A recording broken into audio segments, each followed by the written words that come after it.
everybody. It's the Prehospital Paradigm Podcast. I'm Scott Wildenheim. Got Caleb Ferroni and Ray Pace and Dr. John Hill with us yet again. Special 5-part series for all of 24. So what we're doing is we're doing a ongoing sub-series on EMS airway management. All right, so stay tuned for this installment of EMS Airways. So I guess that brings us on to what is being, I don't want to say pushed, but we are releasing. Offering. Yeah, is we are changing. The next iteration.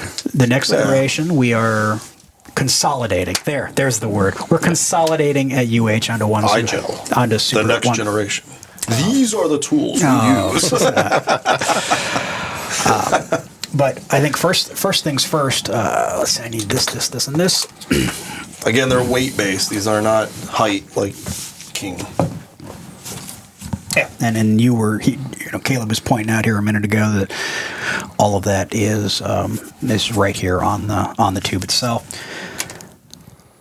The 3, 4, 5 small adult, regular adult, and large adult still holds true in the iGels as well. So again, from a keep it simple, stupid, what do I do at 2 o'clock in the morning, or how do I think about exactly that, right? But there's two versions. There's two versions, right? And what we have here is the iGel, which comes in what's called a recess pack, and this is just a standard iGel. The difference is obviously two big differences here.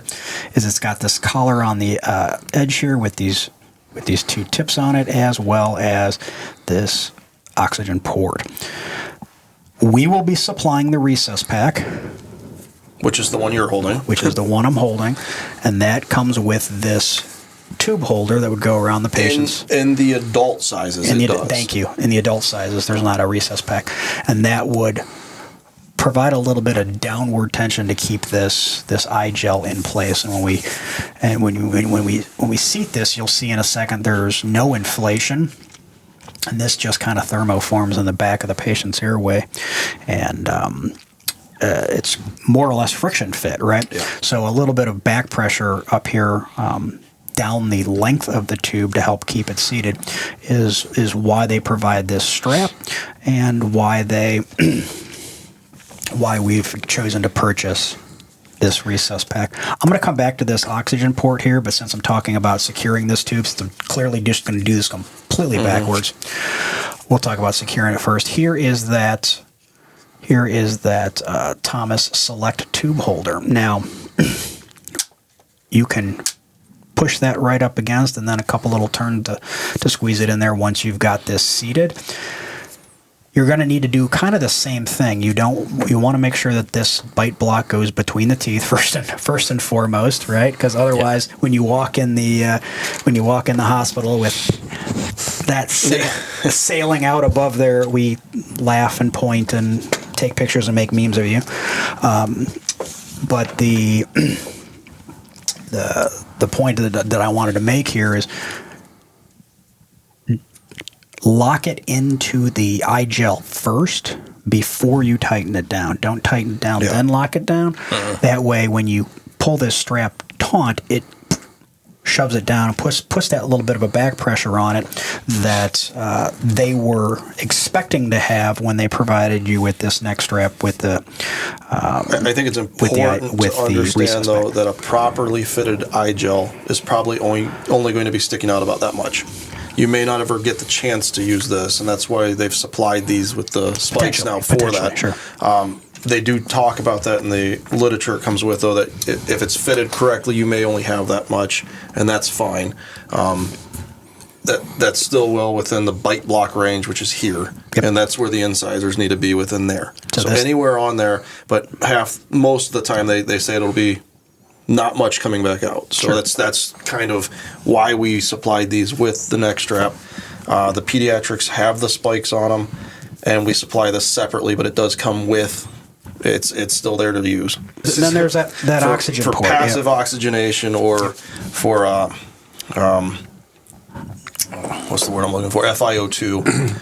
And probably not going to be used in our situation, but it's very important, though, to know that if this does exist on here, which it does, that this is shut if you're bagging the patient or you're not getting anything. It's going to come right back out here. And if you have a PEEP valve on there, you're going to lose all your PEEP through it. So it needs to be Correct. shut. It needs to be shut. You need to make sure that that is locked off. There are figures at 8 liters a minute of oxygen, you are getting FiO2 of about 50%. But again, it's not something we're probably going to utilize in protocol, at least yet.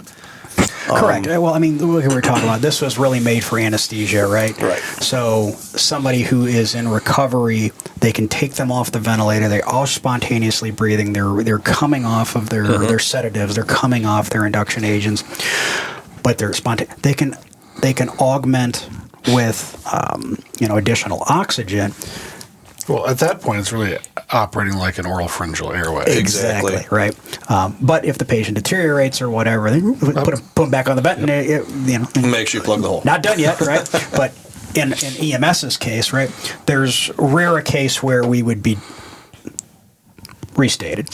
There should not be a case where somebody's gonna be like, "I had that one case." No, just squeeze the bag, man.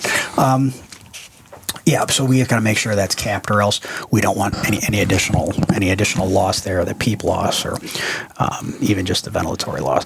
You can always just turn if you need more FiO2. I wouldn't be apt. My sats were bad. I've already put PEEP on the patient. My flow meter is turned to 15 liters. I wouldn't be like, let's augment.